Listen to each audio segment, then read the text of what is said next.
Jim, what's going on? Welcome back to the Pilot podcast. Justin, always great to be here. Thanks for having me back. Yeah, it's been a couple weeks, been a couple months. I've said this before, but I had training. I was trying to figure out my life, how to get everything going. But here we are in this beautiful Aloft Hotel right by LaGuardia. Before we started recording, we were talking about your short time up here in LaGuardia and how you really miss it and wish you're still doing it. Yes, I lived in a crash pad with about 8 other flight attendants and pilots just across the street from runway 4 in LaGuardia. Every morning I could look through the bars on my apartment that we were renting, and I could see the it wasn't, I don't know how it is now. It was not the safest area, but the rent was right, so Yeah, right. That's how it worked. And it was very interesting to see a bunch of pilots and flight attendants, occupy, it's amazing how many people you can fit into a room. I'm sure fire codes and whatnot were violated routinely, but the price was right. Yeah, it's one of those things. Just kind of you wonder like why or how this became acceptable, and It just is what it is. And for some reason, we just jam a bunch of pilots and flight attendants in this tiny little house or room. And is it legal? Is it not legal? I don't know. But everyone just keeps their mouth shut because it's the price is right, and you want to make sure you don't have to spend money on hotel room like I'm doing right now when your crash pad doesn't have any room. So, short call reserve, it's definitely taking me some time to get used to it. Quality of life with short call reserve when I don't live in New York isn't great. If I lived in New York, it'd be amazing. For the first half of the month, I didn't fly at all. Probably had 10 days on call in New York where I was just sitting in this hotel or sitting in the crash pad or going around the city. So if you can live in base, people have told me this a million times, but living in base, it truly does make a world of a difference. I've done both. I've commuted for half my career, and then I've lived in base for half my career. And absolutely, there's a lot of hidden things when you can live in base too that maybe you don't think about when you're a commuter. In addition to what you're saying, your quality of life, your ability to handle reserve actually becomes in some cases a better assignment for you if you live in base than line flying. But there's other little things too. I look at my wife who commutes and she bids. You give up a lot of seniority. I'm just going to estimate maybe 10 to 20% because if you're a commuter, you have to bid lines, obviously, that are commutable, and not all lines are built that way, and not all pairings are built that way. And so as a consequence, there may be, let's say, I'll give you for instance, she really likes going on Caribbean overnights in the winter, right? But a lot of times those aren't on commutable pairings. And so because she doesn't live in base, she in essence loses 10 to 20% seniority and has to take what's available to her, which is generally about half the lines. I'm sorry, about half the pairings. And so, there's a lot of good things and bad things. What I noticed when I moved in base is my life just simplified. The stress level went way down. I didn't have to worry about making it to work, using the commuting policy, whatever the case may be. It just simplified. Well, I can't even imagine what life was like without a commuting policy. Because a couple 10, 15 years ago, that wasn't really the case, right? I mean, it was either, hey, this is your base. You live in Raleigh-Durham and you're based in New York. It's like, I don't really care how you get here, but you got a trip, you got an assignment, you got to be here. You miss it, we'll find someone else that can live in New York City, It was very brutal. Before the commuting provisions, it was very brutal. And I did operate in a time when we didn't have any kind of commuting provisions.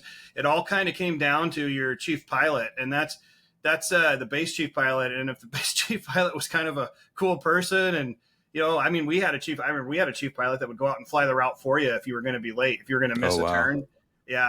Everyone loved him, but not everyone's like that, and you're right. Back then they expected you, just like anywhere, they expect you to show up for work, and they were pretty brutal about it, especially back when there were plenty of pilots to hire. Yeah, I'm just trying to think of right now of a chief pilot being like, no worries, man, I got this trip for you. I'd be like, oh no, that's not good. I'd be like, I am on a bad list that I do not want to be on. I'm guessing they made crazy overtime for flying that, but it's like, I don't know if I want him to know that. Right. Yeah. Right. Well, let's kind of dig right into it. No one really cares about my life on short call reserve anymore. They're more interested in what you have to say, what we have to say about what's going on in the airlines right now, or just the aviation world in general. One thing that we've talked about before is it's not necessarily the lack of pilots or the lack of needing to hire pilots. It's really the lack of engines. It's the lack of airplanes. It's the lack of Boeing, Pratt & Whitney, and engine manufacturers of delivering a product that's keeping the airlines from hiring. Is that still what we're seeing? Absolutely the case. Certainly the consumer demand's been good. The inflation has hit the airlines a little bit, but they've been able to counter that, the rising expenses. The big issue, of course, is like you said, just the inability for plane deliveries. Of course, it's most prolific with Boeing, but we also see some of that with Airbus. And as you rightly mentioned, upstream, we're seeing, and it's not just engines. There's other critical parts too, but there's a big problem with engine deliveries. It's just the supply chain, and yeah, it's a big deal. There's a lot of airlines that are waiting for the 321 neos, from Airbus that aren't being delivered on time, and those are very fuel efficient, of course. And so, yeah, it's a cascading effect. I will say this though, historically speaking, we still are seeing a healthy level of hiring. I know for some people that were used to the way it was a year and a half, 2 years ago, where everyone was getting hired in big tranches of people, it could be a little disheartening. There's no doubt. But if you go back historically, there were years where we didn't hire anyone, and there are a lot of people on furlough industry-wide. So we're still good.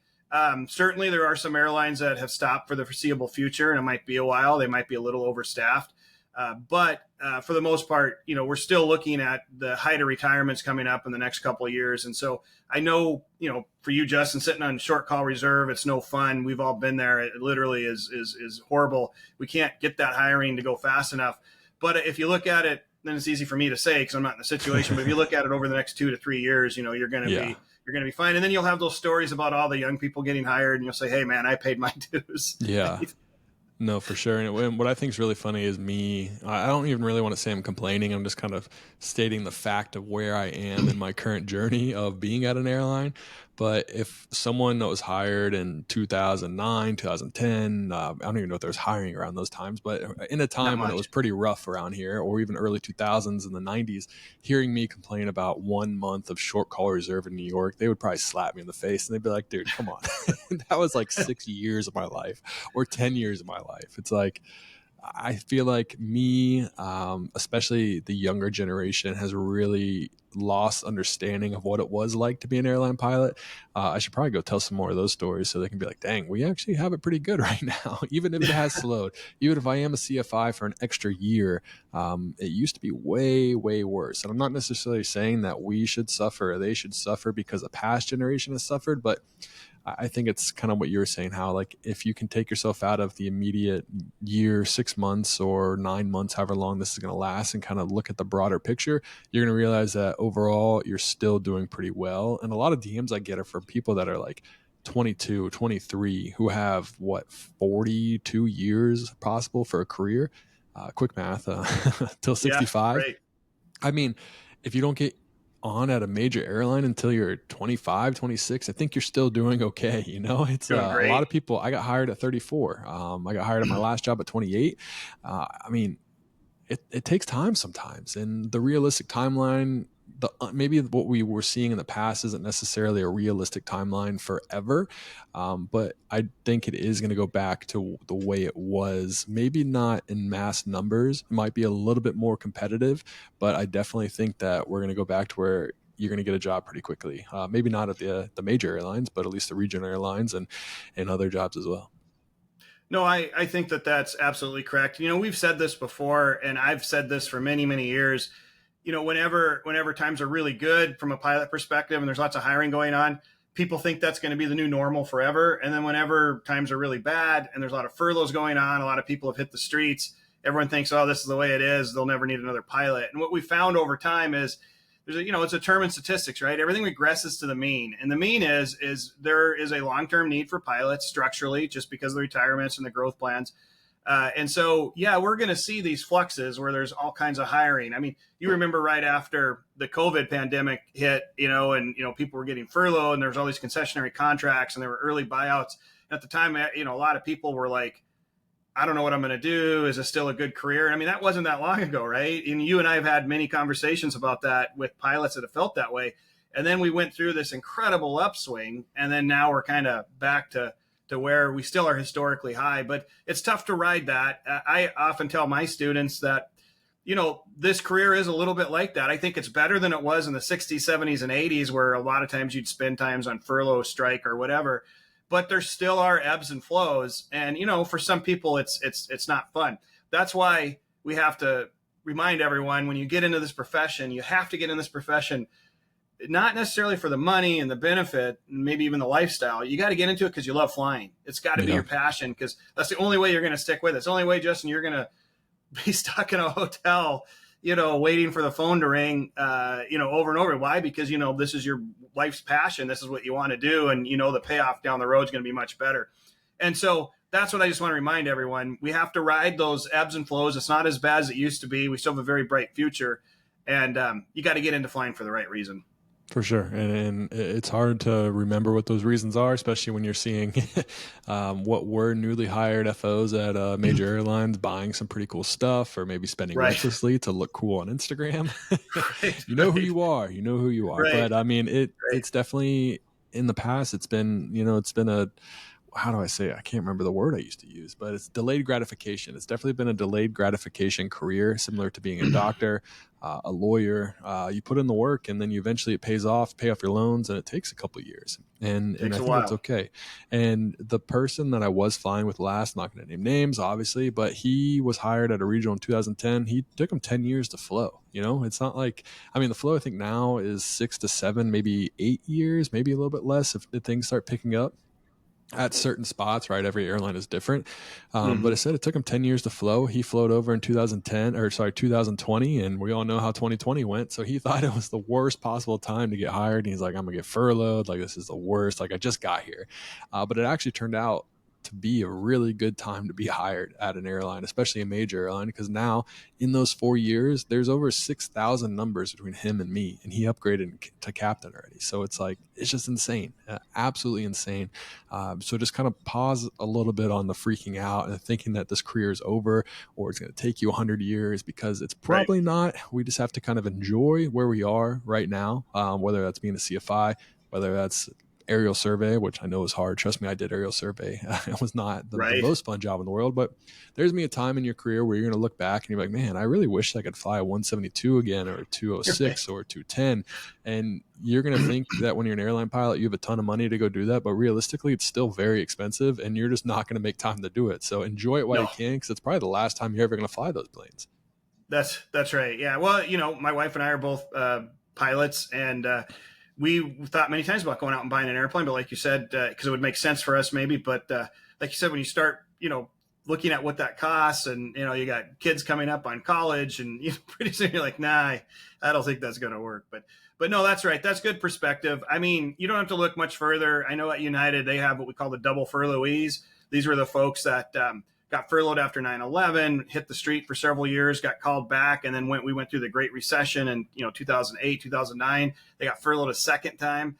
Some cases they were back at United for a very short time, and these folks, it'd be interesting to get their perspective on how things are going right now, because there's examples like that all over the industry where, let's be honest, Justin, a lot of it's luck, right? What time, or when you graduate from your college, when you hit the industry, if you can get a job right away, flight instructing, whatever the case may be, have you kept a good network? Were you a decent human being, during your training, where people's like, yeah, I know Justin, he's a great guy. Those are the kind of things that kind of become important, maybe we lost sight of a little bit, but yeah, it's still a great career. I think if everyone just looks at it from a historical reason perspective, there's no reason to throw a panic button at all. Just understand there's going to be natural ebbs and flows. For sure. Definitely. And it feels like, to me, maybe I'm wrong, but it feels like those ebbs and flows have kind of shortened, and they've increased where the ebbs are really, really good and the flows are really, really bad. Like, that seems like the wave has kind of tightened up a little bit, where before it was more like a more shallow, extended wave. But now it's just like, oh, good, oh, bad, oh, good, oh, bad, all within such a short period of time. That's also airline specific. You look at Spirit, they're actually furloughing, which is, really sad to see. Most companies have avoided that. I'm sure some would like to furlough, but I think of FedEx, because, they've already stated they have an overage of pilots, but their contract makes it very difficult to furlough. So for now they're not furloughing, but for the most part, we're not seeing that. There was a time when, every airline was furloughing, and, those are just really dark times when you see that. That's for sure. Of course, Absolutely. At American, and maybe there's some other places too, you do have the flow back, or used to have the flow back, so that, there was some furlough protection on there, part of the flow through. so at least, and I remember that happened after 9/11. There were several American Airlines pilots that came back to American Eagle, and they went right into the left seat of the CRJ 700, which was the biggest aircraft, on the property at the time.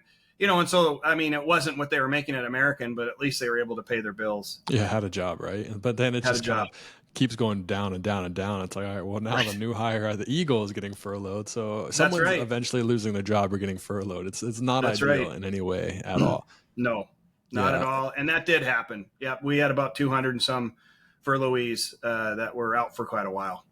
So let's talk about one of the reasons that there is these hiring freezes or hiring pauses for at least the end of the year at most airlines. A lot of this has to do with Boeing. And this is no shit on Boeing. I'm not a whistleblower. So please, if you're listening to this at Boeing, focus all your attention on Jim and not on me. No, I'm just kidding. Yeah, yeah. But what's the latest at Boeing? I mean, it seems like we have all these delays in manufacturing issues and everything that's going wrong. And then now you add on top of that strikes and building airplanes. And they announced the 797 is going to be built up in Washington, but now they're like, what the heck? Pay us more money. So kind of Right. give us what's going on. Give us the download that you know.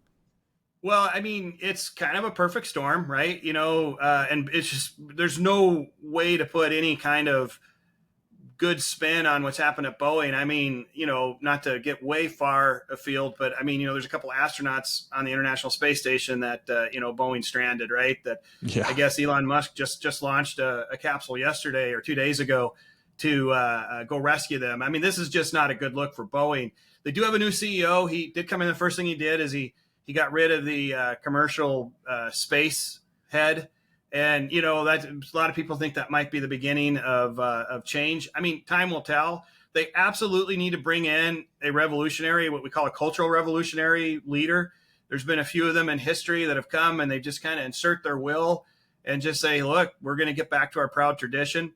I do get asked, perhaps you get asked on occasion, is this the beginning of the end for Boeing? The answer to that is absolutely not. Boeing, I mean, there's just not that many aircraft manufacturers in the world, right? Boeing's not going anywhere. Everyone knows it. Don't think for a second if, the CEOs at these major airlines could go and say, doggone it, Boeing, you've really upset us. We're going to go put our big order in at Airbus. You and I both know that's not going to happen. There's no way to do that. So they're the only rides in town. They're your only dates to the dance. So they're not going anywhere. So that just means everyone has to focus and fix it. And you are starting to see, like you saw Kirby from United put out a statement a couple weeks ago saying he has full confidence in Boeing that they're making the changes. I believe that he's sincere on that, but he really has no choice but to say that, right? Yeah. Same with the other CEOs. They have to say that because there's no one else to do it. I mean, what is the government going to take it over? I mean, how well would that work? Can you imagine the government running an aircraft manufacturer? I just couldn't even imagine. So they're going to get it right. It's just going to take some time, but you are right. This has absolutely caused a tremendous problem in terms of hiring, expansion, growth.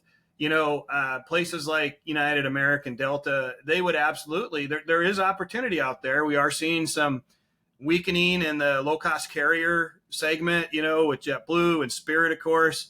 And we're seeing that there might be some opportunities opening up. These airlines, the big legacy ones, would love to go in and fill some of that. There's some good opportunity there for them, but they're not able to right now.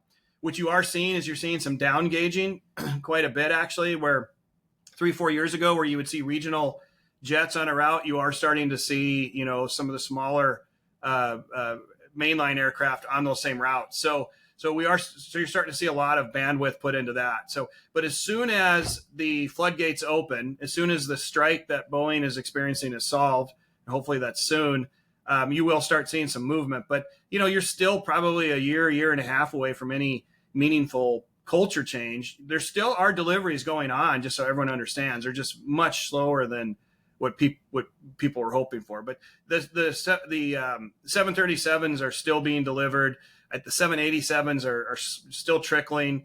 The Neos are still trickling as well. So, I mean, there are some things that are coming out. And the 797, I mean, it's great to put that on paper, but I mean, it's going to be a little while. A decade away, unless they've been working on it in secret that we don't know. Yeah. Right. I did think it was interesting that they chose Renton or Seattle area again, because that's a unionized workforce. I'm surprised that they weren't going to go back down to Charleston, where it is non-unionized workforce down there, and they can kind of do what they want to do down there, but it's definitely good for the Pacific Northwest that they're going to be building it back up there. It was just interesting on their choice to do that, and then the strike happens right after that. Maybe that was kind of like their show of goodwill. It's like, hey, we're going to take care of you. We're going to make sure you can build this airplane. We're going to pay you less, but we're still going to have a job to build this airplane. Right.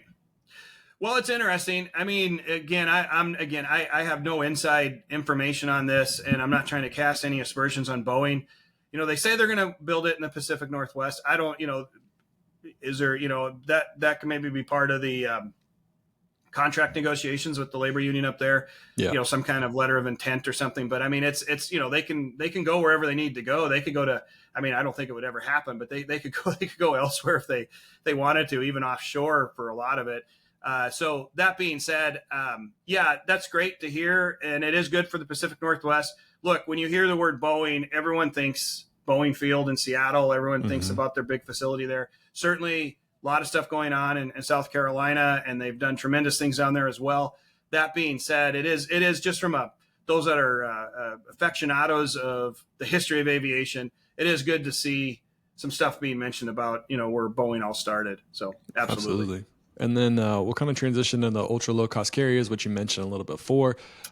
What's going on there? What's the latest? Well, we're starting to see some pressure. It's starting to unravel. I don't want to use the word expose, but I think some of what was relied upon in the past by some of these ultra low cost carriers. I mean, for instance, look at JetBlue, and I don't know, I'd call them an ultra low cost, but I certainly would call them a low cost carrier. I mean, there's differing definitions out there. We are starting to see them shrink in some areas, and it's a concept known as shrink to profitability. When you're a little too extended, it's very expensive to run an airline. You have assets all over the place. You have employees all over the place. Even if you outsource, you got your parts, your equipment. I mean, it's just ad nauseum the amount of expenses that accrue. And so one of the ways you can get back to profitability is you can shrink back to the routes that you're doing well at, where you have a lot of your critical infrastructure. What an economist would call an economy of density. It's called an economy, instead of an economy of scope, it's called an economy of density, and where you have those dense functions that will help you make money. And so that's what they're doing. It's probably going to make the shareholders happy. You're seeing a little bit with Southwest as well. Of course, Southwest has got their own issues with the minority owner. But they did just agree to bring the ex-Spirit CEO on the board. I saw the other day. Yeah, so you're going to start seeing some changes. Is that a good thing or a bad thing? Do you want the ex-Spirit CEO? I'm no shade on him, but how was Spirit left? It's interesting. I thought I had the same thought. I'm not going to lie, Justin, when I read that as well. I think the concept is they're trying to bring.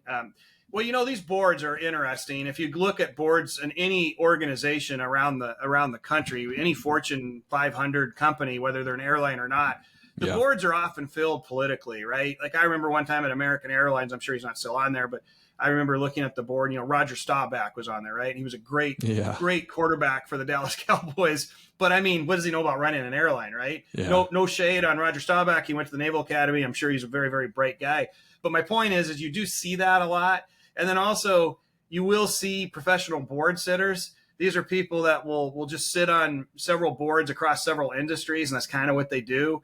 Ironically, you see a lot with college professors. A lot of college professors out there that's kind of their later career. They'll just go because they're not very controversial, but they're well known in their industry, and they'll go and sit on several things. These aren't always the best business-minded people that will help shape the overall strategy. And so the concept at Southwest, at least through their group that's driving everything, I forget their name, but I think you just said it. But they by bringing in these airline type folks, the idea at least is you get a board that understands, that's been there, that maybe will have a little more salient advice that and demand things to hold their executives a little more accountable. I don't know, but I think that's the theory anyway. And going back to JetBlue a little bit, do you think JetBlue is on a path that's similar to Spirit? Do you think that they're different and what their outcomes will come? Because it just seems like every single time I read something about JetBlue, it's a little bit worse and a little bit worse and a little bit worse. I'm not sure if they're kind of on a bad path or bad trajectory. I mean, it's obviously not a great one, but do you see them being a similar outcome to what we're looking at Spirit, or do you think they have a much better standing business model that they're going to be okay? JetBlue will be fine. Certainly there's going to be some local. This shrink to profitability is a real thing. I know it sounds like a talking point maybe that someone's trying to put a spin on something bad, but it really is a well known phenomenon, especially with airlines. Anything that has assets that are spread out geographically, it's a well known concept, and so I think JetBlue is going to be fine. They're actually very well managed. They're taking these moves a little proactively. But let's make no mistake, I do think that JetBlue and Spirit got a really raw deal from the government when they were not allowed to merge. Now, I don't know if that merge would have been successful or not. I mean, you and I have talked about this before. Sometimes mergers don't work well at all, and it causes a very big net negative. Oftentimes, though, you get the best of both. If it's done well, you can get a very good result, and we've certainly seen that. That being said, they never were given a chance, which was again, it came down to the judge, and I'm not trying to get political here, and I could care less one's politics, but no offense to the judge that decided to uphold the DOJ's ruling on this, but what does a federal judge know about running an airline and about the airline industry? Literally, he said this will be better for consumers. Well, we're now seeing that that's not the case. That this is really too bad. And interestingly enough, you have Alaska now that's purchasing Hawaiian. Yeah, it's approved. That's been approved, which is really interesting. So when you go and you look at that, and you can say, well, those are two very, very dissimilar operations. Well, certainly geographically, yes, absolutely, they cover a lot of different geography. However, that West Coast is, you can make an argument that West Coast is going to get saturated. And, if you were going to go back to the old JetBlue Spirit complaint from the DOJ where consumers will be disadvantaged in certain markets, how could you not say the same thing about the West Coast for an Alaska-Hawaiian merger? And so I think, this is my own personal belief, I have no inside knowledge on this, but I think that the government, the DOJ, realized they were a little too heavy-handed on the JetBlue Spirit thing. And because when you look at the size of Alaska and Hawaiian, it's very similar to the same size that the combined JetBlue Spirit would have been. Almost the same number of aircraft, almost same number of departures.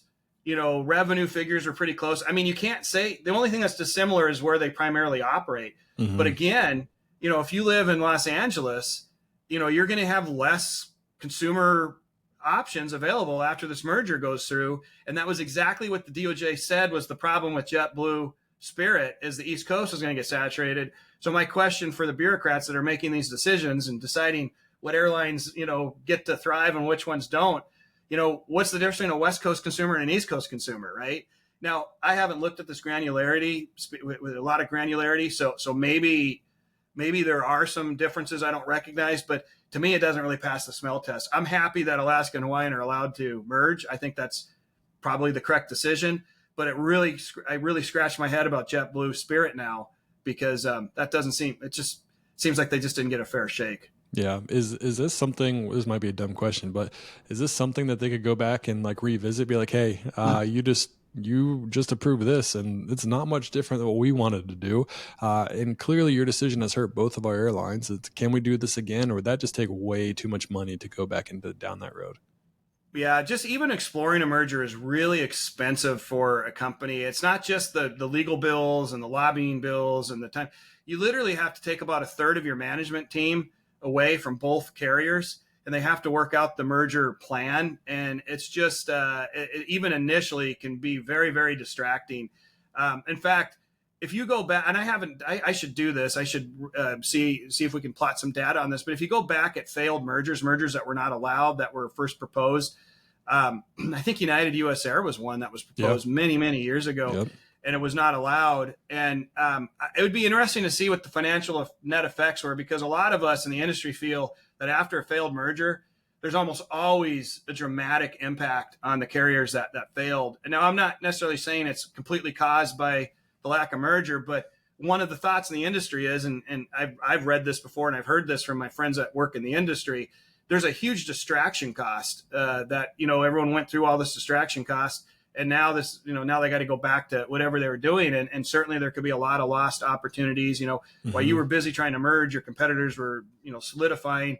I mean, it's certainly has a dramatic effect. Yeah, I mean, it distracts you, right? You're distracted on this one overall goal, and you're like, well, hey, we'll worry about getting a new route some other time, or we'll worry about Southwest doing that. We'll worry about that in a year when we get this merger going on, and that sets you back another year. And playing catch up is never fun. You got to come up with something new. That's right. So yeah, I could definitely see that. And then another question I had is, let's say it did go through. Would you see a world where they would not be struggling right now? Or do you think that you mentioned that not all mergers are good mergers? Do you see a similar play out where they would merge, but it would still be a tough road for both of them to become one?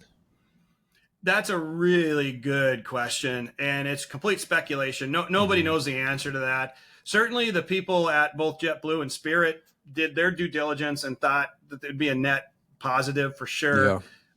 And I will say in recent years, mergers have been, there's a science to them now, and mergers have gone better more recently than they have in the past. So if you told me I have to make a bet on a combined JetBlue Spirit consortium syndicate and tell me if it's going to be a lot more profitable, it's the synergy, right? Are they better together than they were as a sum of their parts? I would say yes, probably they would have. They at least would have had a fighting chance to not be in where they're at now. Now, would it have prevented the furloughs? The truth is the type of passenger that a Spirit and a JetBlue rely on is a different type of passenger than, say, an American or a Delta rely on, in the sense that they're a lot more what we call price inelastic. In other words, those passengers are a lot more sensitive to price. And so we did see a weakening, and we are seeing a weakening in that. And so because of that, that's the wild card in all this. Would that have impacted the combined carrier enough to still cause problems? Mm-hmm. I mean, it's like this. Would it have been a home run, grand slam, walk off, everything great? Probably not. Would it have been incrementally better? That's my guess. What would have still happened long term to the carrier? That's still a question mark. And when we see two airlines struggle that are ultra low cost or low cost, do you think the kind of legacies of the majors look at that and see that as an opportunity to kind of go after them even more? I know they have their own issues right now, but it seems like there's an opportunity for them to maybe either recapture some of that market or take some passengers away from them. Do you see that happening? Absolutely. There's absolutely no doubt that that's going on. The CEOs of the major legacies have all said they would hate to be a low-cost carrier right now. I mean, those are some direct quotes, because they feel the business model is getting exposed. Again, I don't think a Frontier or a Spirit or even a JetBlue, they're going to go anywhere, but they could look different in a year or two. They are going to have to figure their way out. But if you recall, Frontier was through Indigo, they were going to basically double or triple in size with their Airbus order. A lot of these things are not so clear anymore about this prolific growth. We even a year and a half ago, Justin, myself included, we thought that this low cost carrier, they were immune to downturns in the industry because of their ability to generate ancillary income and just the ability to operate a cost model that was congruent with profitability. But we're seeing that maybe that's not the case. Maybe there aren't as many passengers as they thought. Perhaps that's a function of the inflation causing consumer demand to go down a little bit. Not to make this an economics class, but there certainly was some upward pressure on pricing, and a lot of people couldn't afford what they could have even a year prior. And for the types of passengers that are targeted by these low-cost carriers, they're very price sensitive, as I said. And so that very much could have, a pretty profound effect. Yeah. And one airline that I don't think we've ever really talked about before, so welcome to the show, but Breeze. You mentioned that before we started recording that they're starting to show some profits, and they're starting to make a little bit of a name for themselves in the markets they are in. And obviously they're not going to be everywhere. I mean, I don't see them very often. You hear them every once in a while. But what do you got on Breeze? Well, they're founded by Neilman, who founded JetBlue, who before that, and he also founded carriers both in Brazil and up in Canada before that. But then, of course, he was known as Morris Air, which was eventually purchased by Southwest. Look, you asked me this years ago, what do I think of Breeze? I said I would never count Neilman out. I mean, the guy is he does things that are unconventional. I mean, just look at what Breeze is doing. They're doing hub bypass. They're doing point to point with the 220, which is a highly fuel efficient aircraft. He was interviewed the other day saying that he's not having problems finding pilots. I don't know. I mean, I guess we'll see how that bears out in the future.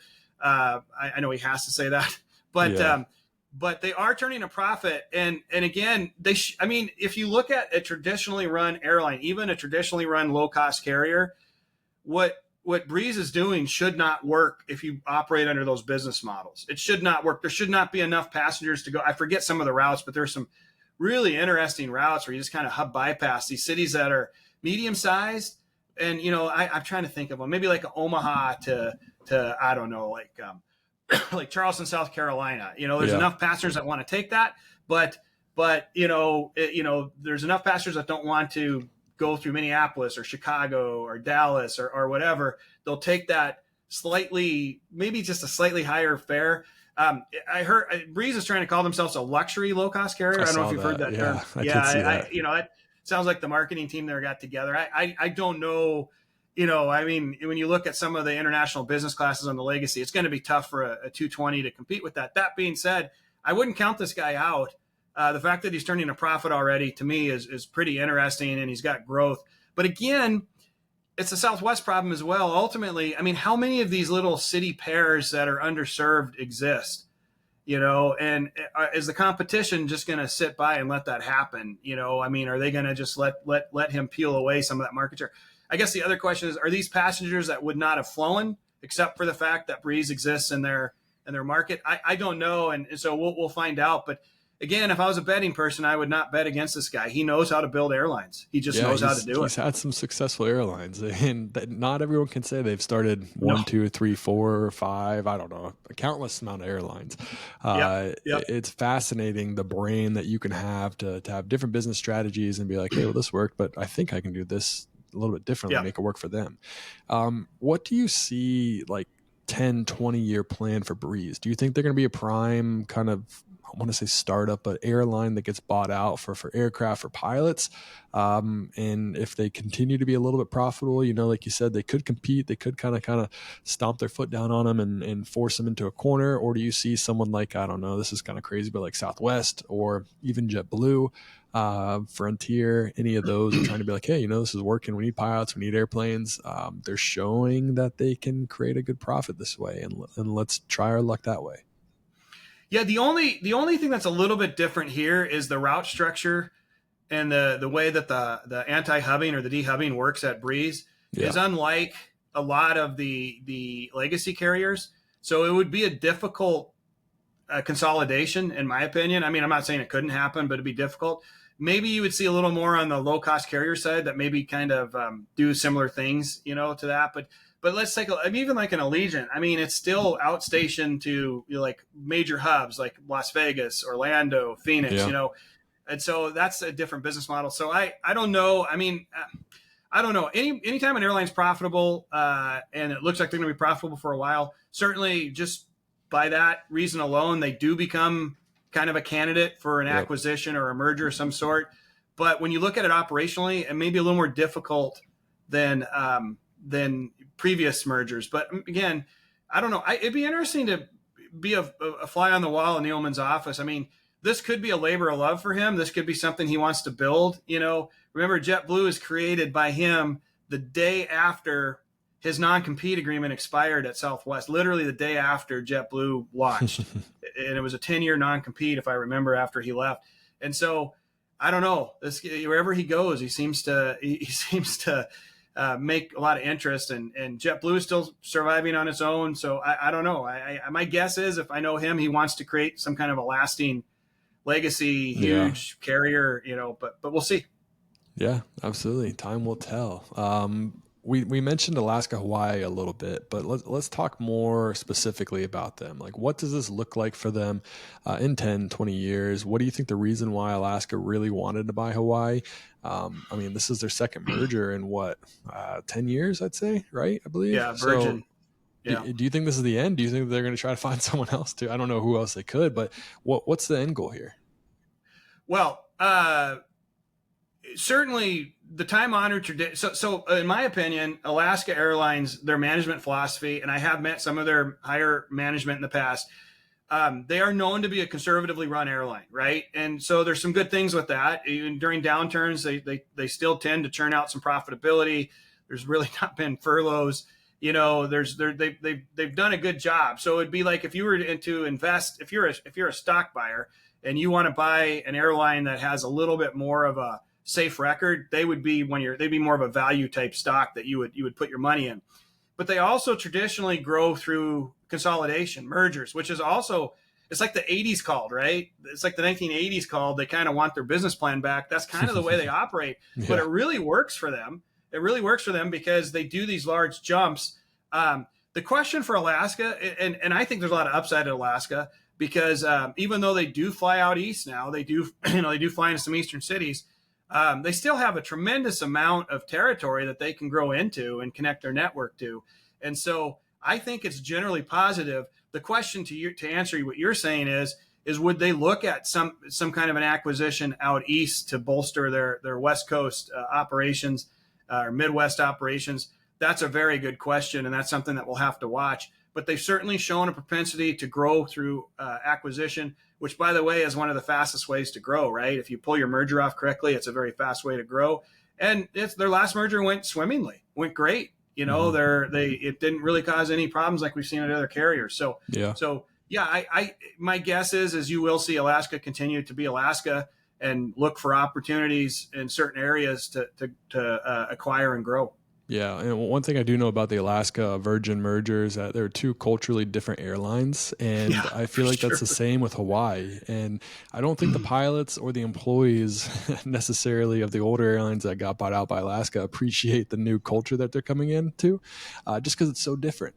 Like you said, very, very more conservative in how they run things. And I'm really interested to see how that's going to play out, because Hawaii is a very specific culture and it works because they're serving Hawaiians essentially. You know, they do obviously have some big routes out of the lower 48, but they are there for Hawaiian culture and they're there for Hawaii. And I'll be really interested to see how they play with that. I mean, they might have announced this by now, but it's like, are they going to fully rebrand everything as Alaska?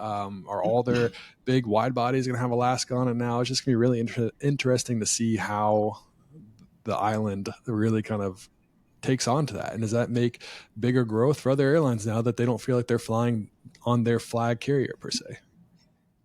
That's going to be really interesting. You know, you saw a little bit of that with the United Continental merger, and a little bit of that with the Delta Northwest merger. The truth is the surviving carrier, sometimes it's kind of done more for the internal cultural stuff, you know? So for instance, at United, the name United survived, but if you look at the aircraft, they're still painted like Continental planes were, you know, and so you will see some things like that. Certainly in this case, Alaska's the surviving, you know, they're the ones acquiring. So my guess is everything gets branded to Alaska. You know, I could be wrong, but that would be my guess as quickly as possible. Culturally, there's definitely going to be some cultural shift.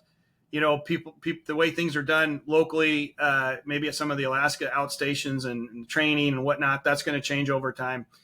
My guess is the Alaska folks learned quite a bit from their mergers in the past, and so they're going to know, I would think, what temperature to keep keep it lukewarm, not too hot, not too cold, to find that right zone to bring everyone on board. Yeah. But you know, again, we'll see. Just keep in mind, you know, Alaska, this is the same airline. Now, I know they don't do this anymore. So, but I remember talking to an Alaska recruiter in the early 2000s, and they told me that one of the things they did, they had an essay. So pilots had to handwrite an essay. And, you know, penmanship, I was thinking my penmanship. Yeah, me either. But they had to handwrite an essay. But one of the automatic rejects was if you wrote the word Alaskan Airlines, because they felt that you didn't understand. It's kind of like the Delta Airlines thing versus the one word thing. But at Alaska, they took it to a pretty big extreme. And if you wrote that on your essay, Alaskan, that was an automatic. We're not going to hire you because you should know. 6 months. And to me, little things like that. I mean, they're not little things. The people. It's really taking yourself pretty seriously, and it is kind of a cultural thing. And I can understand having pride in your organization, but see, I wonder how. And I don't think they do that kind of stuff anymore. But I wonder how something like that would play with a more, contemporary group of pilots coming in, and in this age where there's not as many pilots available, especially going forward. I don't know. It'll be interesting. So the point is that's kind of how strict the company was known to be. They're kind of like that. And so, the question is what's going to prevail? Is it going to be, and again, I'm not trying to stereotype Alaska or Hawaiian, but Hawaiian was definitely known to be a little more of a chill, vibed airline, and Alaska's not. And so it'll be kind of interesting to see how that mixes. It definitely will. There's a lot of timelines that we need to pay attention to see how they play out. A failed merger, a successful merger, retirements and hiring, Boeing, Airbus engines. Like, there's so much uncertainty, I would say, of how 2025 could go. The plans are to hire, to be profitable, obviously, but there's still, as an investor, I'm sure they're still a little wary of how is this all going to happen? How are you going to hire? How are you going to do this? So if I could get maybe one or two kind of bold predictions from you for how you see 2025 playing out, that'd be great. Yeah, I think 2025, you are going to see Boeing, Airbus, Pratt & Whitney, the supply side. You will see a good correction. You will see some positive flow. My guess is you're not going to see that necessarily. Return to normalcy, in my opinion, will not occur until 2026, especially now with the strike at Boeing. But you will start seeing you're already seeing some semblances of positive signs. But I think Q2, Q3 of 2025, you will start seeing some pretty good deliveries. You're also going to see a lot of the retirements kick in at a lot of the legacies.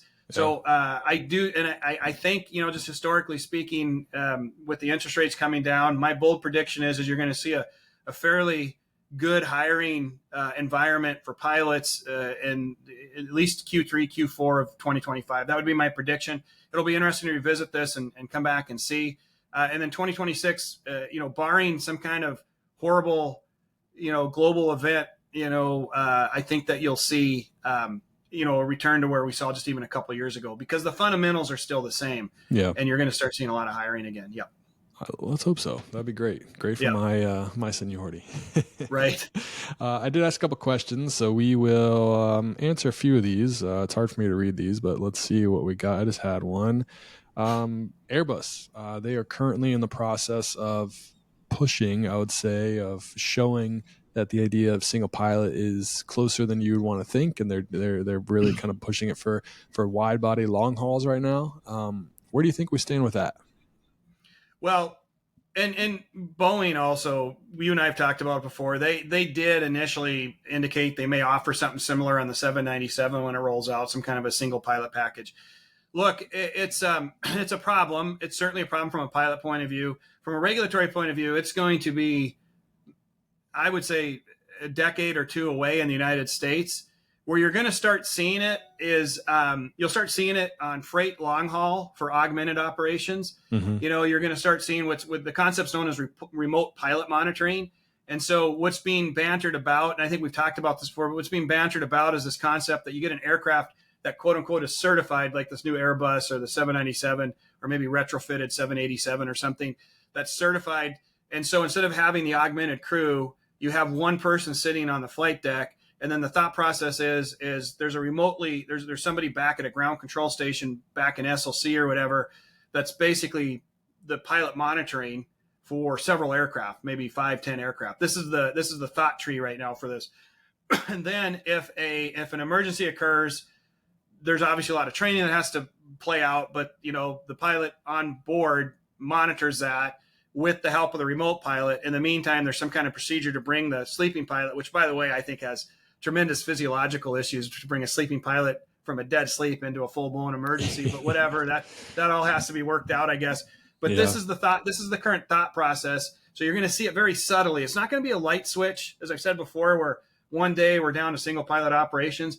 You're going to start seeing it on the periphery. In my opinion, it'll be long haul freight where there aren't passengers involved, and it'll be with the augmented operations. And then once and if that's allowed, and if that's shown for a couple of years to operate problem free, then you'll start seeing the airlines push that again. And so maybe in 20, 30 years, you will start seeing. I've also told you before, Justin, as the self-driving cars start making their way into society, there is a sociological shift, I believe, amongst people. I mean, I don't know if you've been in the Bay Area. I was just in San Francisco, and I mean, we couldn't get in Waymo, one of those self-driving cars, because there was too long of a list. And they just released some statistics that, it's 3 times less likely to be involved in a fender bender down there with these self-driving cars. You see them all over the place now in San Francisco. So we are seeing a societal shift towards that. And so once that becomes more mainstream with these incoming generations, I think people will probably be a little more accepting of being able to fly with a single pilot. So I think 20 years from now, 2 decades from now, I think it is possible. And I know my friends at ALPA are going to be upset at me for saying this, because they should fight the good fight. And we need to make sure there's a lot of questions that need to be answered.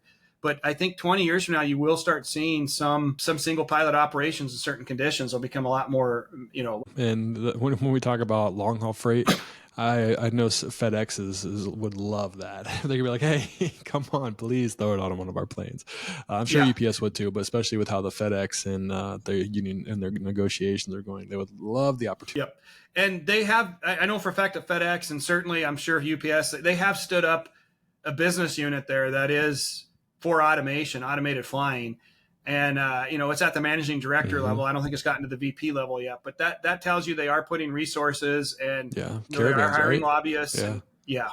Yep. I got another question. It doesn't necessarily need to get political, but the question itself is this election influencing what's going on in the industry right now? Do you think that some of this has to do with an industry cycle, or do you think it's more of just a wait and see of who's going to get hired and how it's going to play out? That's a really good question. I don't have any particular insight into that. The only thing I would say is that if you go back historically and you look at elections, there doesn't tend to be any kind of a correlation between industry performance and an election. You could certainly say that there have been some presidencies that were considered to be more favorable to managements or to labor, for instance, over the years. So maybe there's been some correlation there. But what I will tell you, I will say one quick thing, and this is not being political. When Trump was first elected, I was on an industry working group, and our goal was to reduce general aviation accidents. Right, that basically was our stated goal. And so I was on this it was called the Loss of Control Working Group, and it was with a bunch of people. Academia was there, but it was industry, FAA, and I remember this mandate came down that said, hey, the FAA no longer wants to really write rules. They don't want to write regulations per se. The new philosophy is they're going to deregulate. They want the industry and academia and the FAA folks to kind of work out their own solutions. And I remember thinking to myself, I wonder how this is going to work. And again, I'm not making a political statement, but I will tell you, I do think it's a better result when all the players, all the people that participate in the industry, kind of get to make their own rules and enforce their own rules. Then when the government, in this case, the FAA, comes in and says, okay, this is our new rule. Because let's be honest, look at next gen, right? What the promise of this next gen, that just has not come to fruition. And in my opinion, it's because it's kind of been stuck, in the FAA. And in addition, I would say, look at unmanned systems or uncrewed systems right now. Again, we're being dealt a pretty big blow worldwide. We're not keeping pace with it. So I do think that the philosophy of deregulating, which seems scary at first, does seem to work. And I have noticed both candidates now are saying that. If you listen to their messages, both candidates. Now, I will say Trump did it because I was part of it. He did it. Say what you want. But I have noticed that Kamala Harris is also saying we need less regulation as well. And so that's kind of interesting that no matter who gets in there, we'll see if people keep their promises. But no matter who gets in there, they're both kind of saying the same thing. Yeah, the really interesting part to me with that is it all sounds great at first. And like you said, it's a little scary at first, and it might work for first couple of years until the airlines are like, we're pretty safe. We really need this regulation. Like we could all make another $1 billion just by saying, hey, we don't need to do 250 under 10. I mean, that's just like I can't think of anything else. Impact safety. A good example. Yeah. If they just change something, just because, this hasn't ever caused an accident. So the chances of it actually happening, but that's just a slippery slope where, we've seen it with Boeing where they choose profits over safety. And I just kind of see that turning into being an issue. That's the fear. That's the risk. Absolutely. So we'll see. It's all a cycle, right? Like when we go the cycles of overregulation, and then now we're going down. It's like we have too much. We need to deregulate, and then you get to the point like, all right. We need more regulation. Someone help me, please. We can't do this on our own. It's. I just wish we could live like in a little happy medium place with just a little ebbs and flows. But it's like stop. go, stop, go. Anyways, Absolutely. another question we have is, when do you predict the regionals will be hiring again, and what kind of happened? Me personally, I think it all relies on the majors. I think that just the whole, it's kind of like, think of the Major League Baseball. You have all these systems to get up to the top leagues, and that's exactly Yep. what's going on. And is when the top stops taking from the bottom, there's gonna be a backlog in the bottom. And right now there's just too many pilots that they're waiting to go to the top, but that flow and the hiring and getting up there is kind of slowed. So it all depends on what's going on with the majors. Do you see the same? That is absolutely correct. And then there's also a little bit of a spot difference as well. We are seeing a lot of low cost carrier pilots, even people that have been there for 5 years or so plus, that are coming over to United, American, Delta. We didn't really see that in the past. And so I think then that gives kind of a temporary lull then on the regionals that feed in, like the United carriers, the American carriers, the Delta carriers. They are kind of having to kind of wait in place. And also, as we all know, there's the shortage at the regionals right now is with the captains, also with the line check airmen. That's a big problem at a lot of those places. That's why you're seeing people just make a lot of money in those positions, more than major airlines. For whatever reason. When you get your check airman letter at a regional, it's almost like chumming the water. It's almost instantaneously. If you have your applications out at Delta, American, United, it's almost an instant call. Yeah. And so, it takes we've talked about this before, but it takes a long time to hatch a check airman. I mean, I went through the check airman process at American Eagle, now Envoy, and it took every bit of 6 months, but because you have to get all kinds of sign-offs and training, and then you have to be observed by the FAA. And I mean, that's, it takes a lot. And so then all of a sudden to lose that person, a month or two later, it really causes a backlog. So yeah. And I think with the down gauging at the main lines, now going into a lot of the previous regional markets. I mean, my wife had an overnight in Traverse City the other day, and she hadn't flown there since her regional days. And so, I mean, it just kind of shows you how things are kind of changing a little bit. Absolutely. Here's a good one to end on. It's, how competitive do you think hiring will be once it resumes? I kind of mentioned this a little bit earlier, but what do you think? Well, I think there's going to be ample opportunity, but it behooves everyone that wants to enter this industry to kind of adopt a mid 2013 to 2018 model where there was good hiring going on, but you still had to keep everything clean. Okay. So that means, do the best you can with your check rides, do the best you can with building your record, do the best you can, make sure you stay out of trouble, traffic wise, DUI wise, do everything you can to put yourself in the best position. And then what'll happen then is there will be opportunity for you. If you do everything you're supposed to do, you'll have good opportunity. If you take a different route, an alternative route, where maybe you have some issues in there, then it might be you're going to see the airlines will have a little bit more ability to, before, I'm not saying to say they took everybody, but their net was a lot wider, right? And so I think the net's going to be a little more realistic to what we saw in the mid 20 teens, where, if you built a good record, did well, you had good opportunity. If you didn't, you maybe would have to pick your spots. Yeah. So I'm still very bullish on the industry from a hiring perspective. I think it's good to say. And then I also think it's good to say, make sure you're networking and being involved, and they kind of go hand in hand. The more involved you are, the bigger your network gets and the more people you get to meet. So don't just be okay with maybe just flying at a regional. Like, hey, if you want to go somewhere else, you're going to have to meet more people than just the people you fly with. You're going to have to go to events, maybe hang out at your local airport. Look how you can be more involved in things that matter to you. It could be in the union, it could be in the airline, it could be in a lot of things, but widen your network, because you never know who you will meet. And I can be like, hey, yeah, dude, I'm the head of hiring at Delta. I got you, or I'm the head of hiring at American. You're great. You're exactly what we want. Or they can tell you, hey, you need this, this, and this. And then this is the secret to get, it's just widen your network, do more than you think you should. It's your dream job, right? So do everything you can to get there. Sacrifice a little bit in the meantime so you can live the life that you want. Yeah. Super good advice. Absolutely good advice. Put yourself in the best possible position. And networking, I've never heard a bad story from someone that's networked. The worst thing that's going to happen to you is you're going to get a lot of friends. You're going to get a lot of people that you can bounce decisions off of, or decisions you have to make off of, get some advice from. That's the worst thing that's going to happen. The best thing that's going to happen is exactly what you say. There's going to be more opportunity for you, and absolutely right. I guess I have one more question, but it has to do with this. Someone asked, do you think you'll ever see the airlines require a 4-year degree again? I would say probably not on paper. However, I do think it's still a if you don't have a 4-year degree, you can certainly get hired at a major airline. We've seen that, and I think going forward, you probably will still see those opportunities. However, you will likely have to have something else that's kind of big that kind of offsets that. I know for a while, United before they dropped that.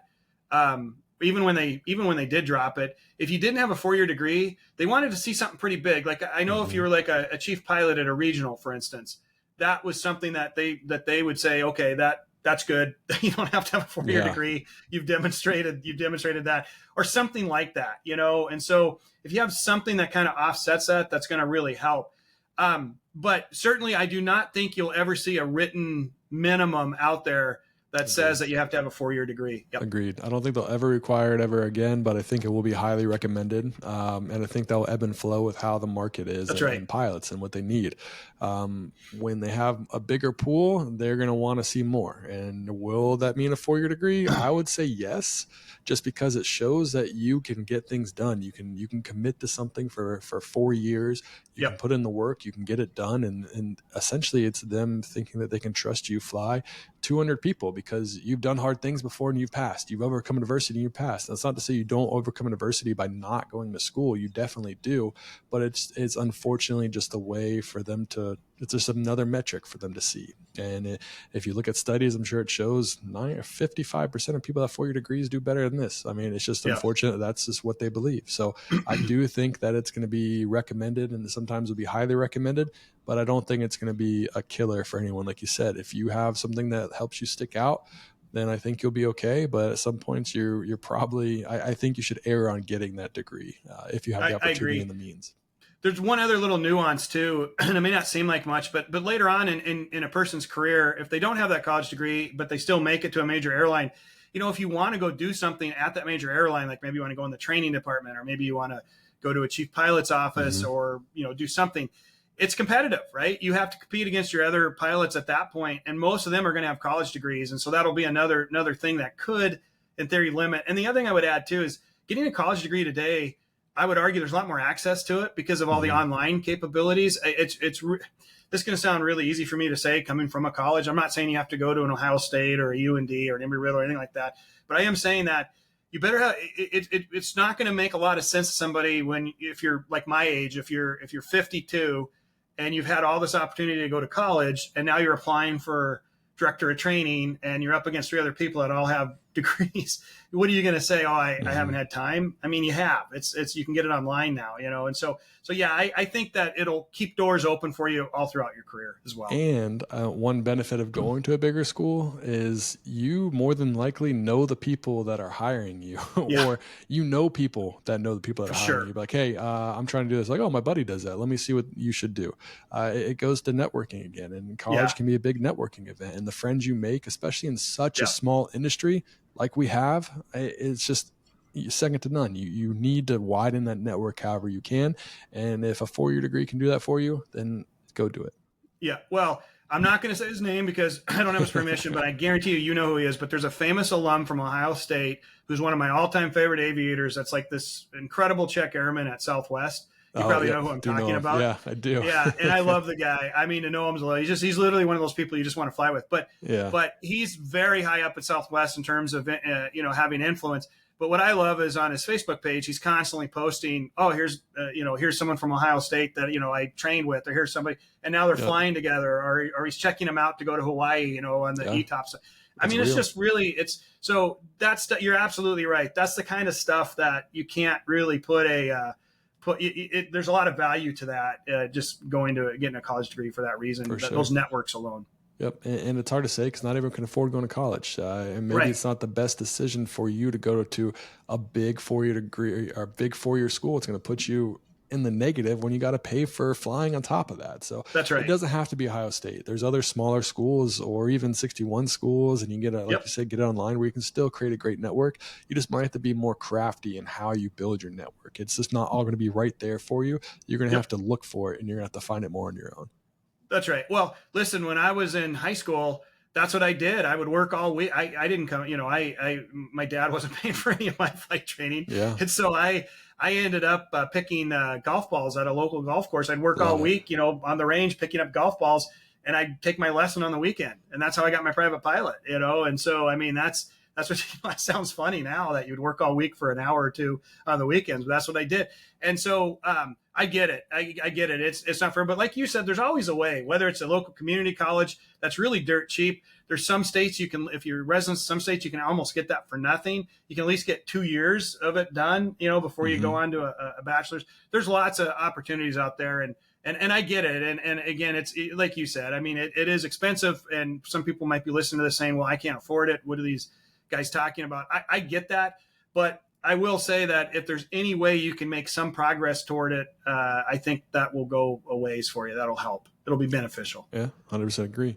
Well, Jim, thank you for coming on. I appreciate it. It's always good to talk to you. And hopefully in the next time we talk, we'll be like, hey, look, Boeing got it together. Airbus is delivering airplanes. We are hiring like crazy, and everyone's getting hired again. So I hope for those conversations to come. But until then, we're gonna keep digging in and talking about everything. So I appreciate your time, and I hope you have a great day. Sounds good. Thanks, Justin. Always nice to talk with you. Always, always. All right, man. Have a good one. Thanks, Justin. Yeah, good luck on reserve, man. Thank you. I appreciate it. All right. See ya.